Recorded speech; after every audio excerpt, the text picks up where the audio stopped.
ఇక గ్రామ సభల్లో కూడా మూడో రోజు గొడవలు కొనసాగుతున్నాయి. కరీంనగర్ జిల్లా వీణవంక మండలం చల్లూరులో నిర్వహించిన గ్రామ సభ రసాభాసగా మారింది. గతంలో ఇండ్ల కోసం దరఖాస్తు చేసుకున్నామని మళ్లీ ఇప్పుడు దరఖాస్తులు ఏంటని గ్రామస్తులు అధికారులను నిలదీస్తున్నారు. రుణమాఫీని పూర్తి చేయని రేవంత్ రెడ్డి ఇప్పుడు ప్రజాపాలన పేరుతో అధికారులను పంపించాడా అంటూ ఆగ్రహం వ్యక్తం చేశారు. పంచాయతీ ఎన్నికల కోసమే రేవంత్ డ్రామాలాడుతున్నాడని మండిపడుతున్నారు గ్రామస్తులు. ఈ గ్రామ సభలో స్థానిక ఎమ్మెల్యే పాడి కౌశిక్ రెడ్డి పాల్గొని సమస్యలపై ప్రభుత్వాన్ని నిలదీశారు.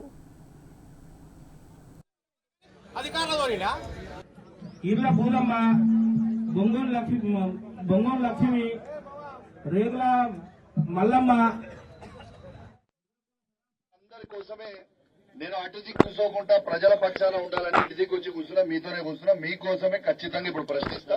అన్ని కూడా అడుగుతా. ప్రభుత్వం అధికారంకి వచ్చిన తర్వాత దాదాపు ఇప్పటికే సంవత్సరం అయిపోయింది.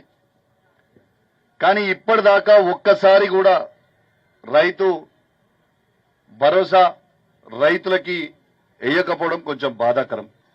మీరు ప్రతి ఎకరానికి ఇవాళ రైతులకి 2 సీజన్లు ఇయ్యలే. ఇంతకుముందు ఆనాడు 2 సీజన్లు ఇవ్వకపోతే 15,000 రూపాయల బాకీ ఇవాళ ఒక్కొక్క రైతుకి ఒక్కొక్క ఎకరానికి ఈ ప్రభుత్వం బాకీ పడ్డది కూడా మీ అందరు కూడా గుర్తు చేస్తా ఉన్నా.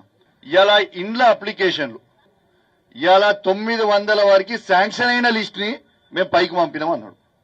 మరి 900 మంది ఎలిజిబిలిటీ లిస్ట్ ఉంటే కేవలం 306 మాత్రమే ఎందుకు పంపినరు అని. ఇలా ఎందుకంటే కేవలం ఎన్నికల కోసం మబ్బ పెడుతున్నట్టు కనబడతా ఉంది. సర్పంచ్ ఎన్నికల కోసం ఇలా ఏమని చెప్తారు రేపు ఎన్నికలలో, నీ 306 ఇండ్లు మీకు మేము సభలో అనౌన్స్ చేసినాం, మరి నువ్వు ఓటేస్తేనే రేపు మేము ఇల్లు ఇస్తాం లేకుంటే ఇయ్యము అనే ప్రమాదం ఉంటుంది. కొత్తగా అప్లికేషన్లు ఇయ్యమంటారు.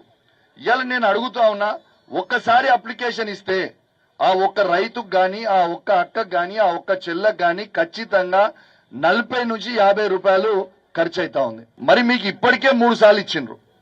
మరి మీకు ఇచ్చినప్పుడు ఆ దరఖాస్తులు ఏం చేసిండ్రు? ఆ దరఖాస్తులని మీరు ఆన్లైన్ ఎందుకు చేయలేదు? ఆ దరఖాస్తులు ఉన్నప్పుడు మళ్ళా ప్రజలందరూ కూడా మళ్ళా దరఖాస్తులు పెట్టండి అని అంటే ఇది ఎంతవరకు న్యాయం?